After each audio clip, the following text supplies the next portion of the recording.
Imagine a world full of materials, building materials, materials to build stuff with. And imagine an architect. Now, this architect says, well, this building, it needs to be strong, really not fragile. It needs to not break. So for that, we need a strong material. And what's a strong material? Well, stuff like stone, metal. The downside, it will be extremely heavy.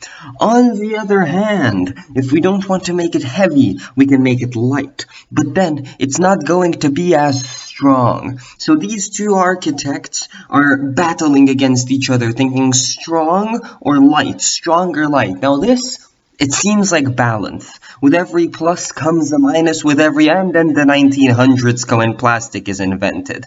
It's strong, it's light, and every single architect who ever debated over what material to make something out of now wants to make it out of plastic. No plastic houses are made because it's a really bad idea. Anyways, plastic is great. It's, as I said, pretty strong. In small quantities, it's extremely resilient. It doesn't shatter much. It can get eroded pretty fast. But hey, that doesn't really matter when you've got strong, light stuff. You ever lifted a plastic bottle? Now you ever lifted a glass bottle? The weight difference is enormous, okay? The plastic bottle is like throwing a toddler out of a 9th-story window, except unlike the toddler, that bottle ain't gonna break. It's gonna bounce, in fact. This plastic stuff is so light and so resilient, that bottle will fucking bounce off of the ground, okay? This is the problem with plastic. No, I don't care about the pollution, the overuse of it, the fact that it's clogging up everything. No, not yet. What I care about is that it disrupts the natural balance of the world when it comes to architects and their material debates. Okay, now let's talk about the problems. And, okay, everybody knows about pollution, but did you know that at some point in the world, there were these things called fast clothes. So, fast food? Imagine Burger King, but it's clothes. Now, to make the process faster, parts of the clothes had small bits of plastic interweaved into them. I think most clothes actually still do have that. No, not most. Some clothes still have this. Small bits of plastic interweaved between the mesh of clothing. And when you washed these clothes, the plastic would go off, because the people who made the clothes were like, oh, of course it will not be washed away. What are we, idiots? Yes, they are. They are idiots, and the plastic was washed away in the water of the washing machine and went into those little holes with the other water, and basically the water that was going into the sewers was full of tiny bits of plastic, and some of them made it through the filters, and we eventually were drinking water with trace amounts of plastic in it. We drink plastic, okay? Plastic is drinkable, kind of. It's not very good for you, but it's not deadly in the amount that some people have drunk it before. Drank? Yeah. So, when you say that plastic pollutes the world, just drink it.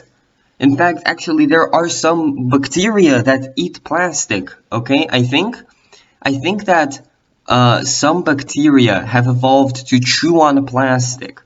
We should reproduce as many of these bacteria as possible, and then fucking yeet them into the ocean. I think that's what we've already done, actually, a bit. I'm not sure, because I'm not allowed to do research for these nonsenses. In any case, that's a really, really cool plastic thing, okay? Another cool plastic thing is surgery, plastic surgery. Okay, so imagine you make plastic. And actually, here's the interesting thing. I'm pretty sure plastic surgery as a concept, like putting pieces of material in your face to make it look cooler, was like 100 years before plastic was invented. No joke, look it up. The first plastic surgery, I think, was like the beginning of the 1800s, and the first properly invented plastic was the beginning of the 1900s.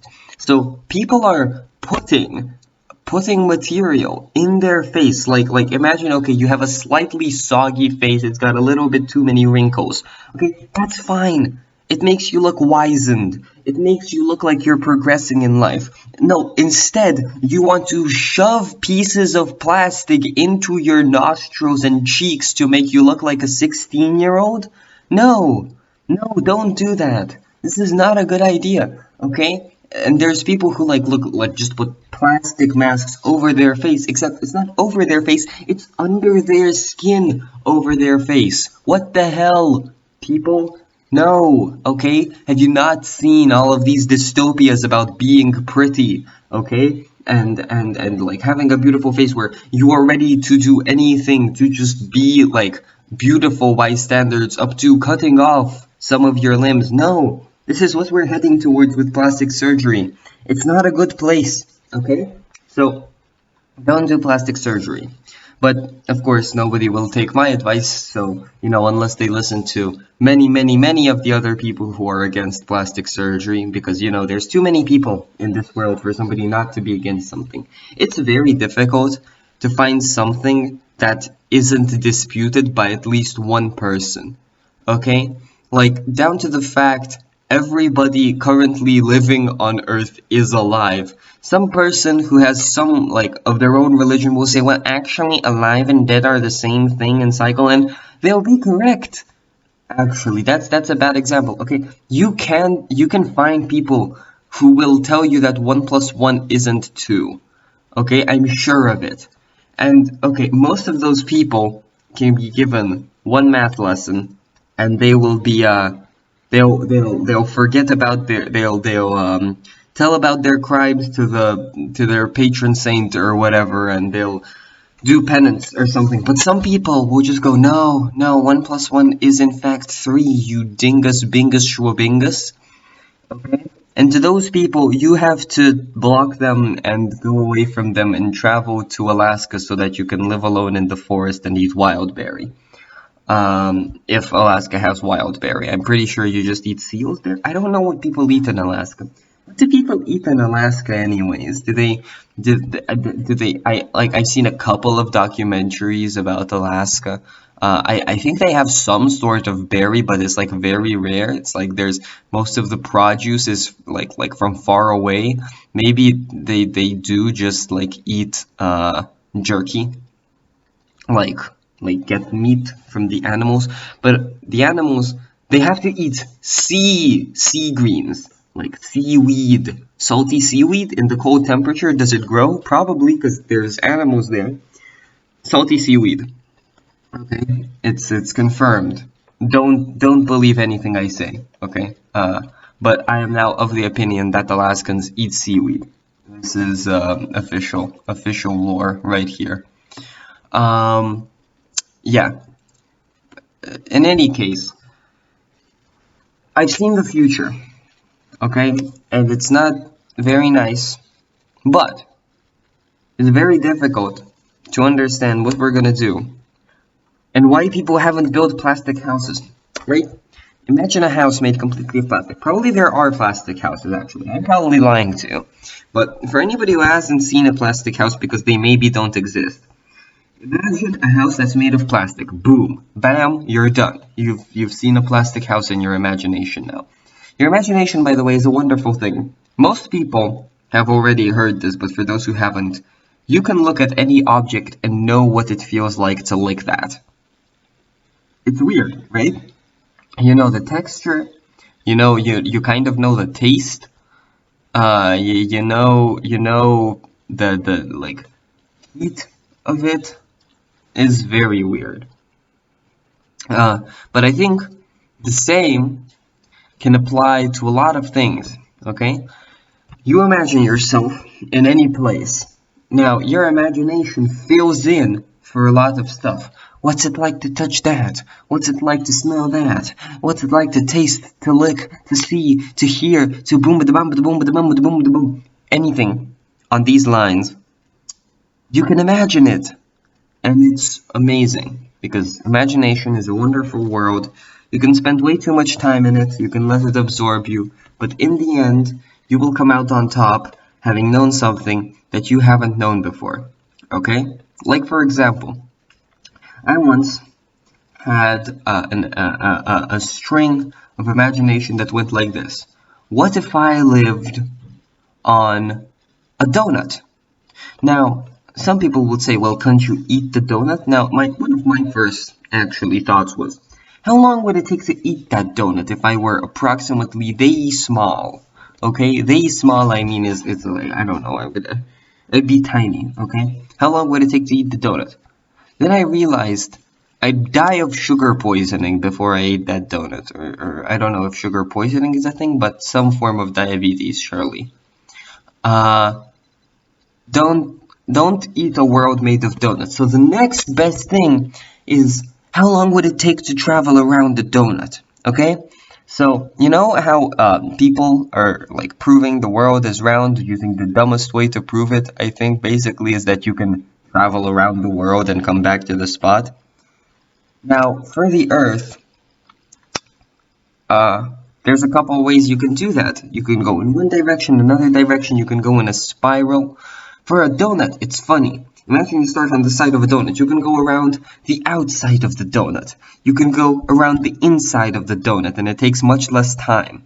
You can go around, like, around the donut thing. Around the actual dough. Like, not going around the entire circumference of the donut, just of the, like, part which is around the whole, like around it.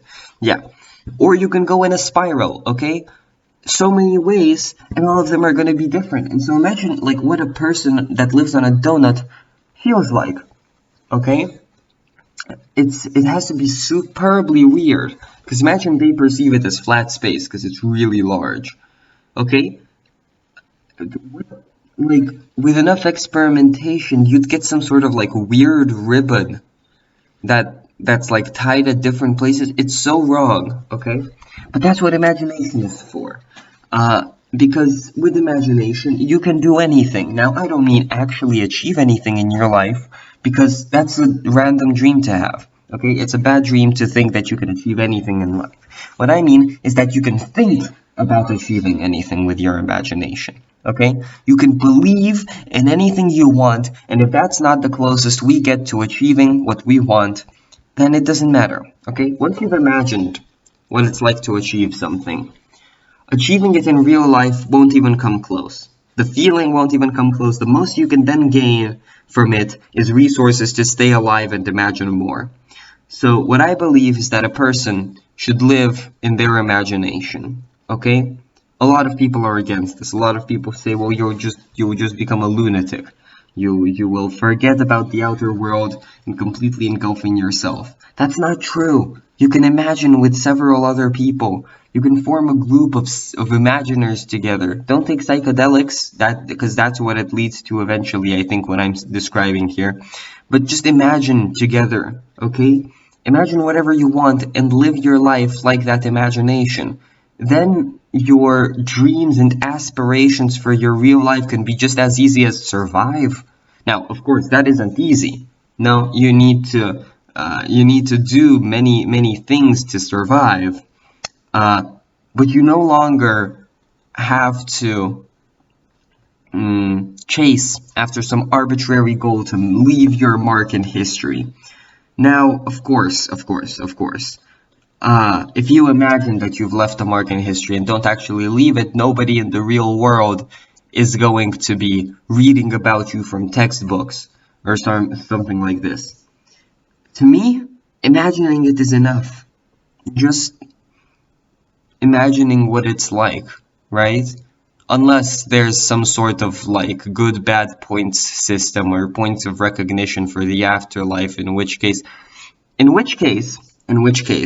it's best to research the afterlife, okay? Since that's the one thing that we are sure we have like no idea about, and to me, knowing what the afterlife is like, or even if it exists, would determine what I do in my life. Now, for this is for most people, but I don't like believing in something when it comes to the afterlife and just imagining it's there. I live in my imagination. I don't want to die by my imagination's rules. I want to know for sure.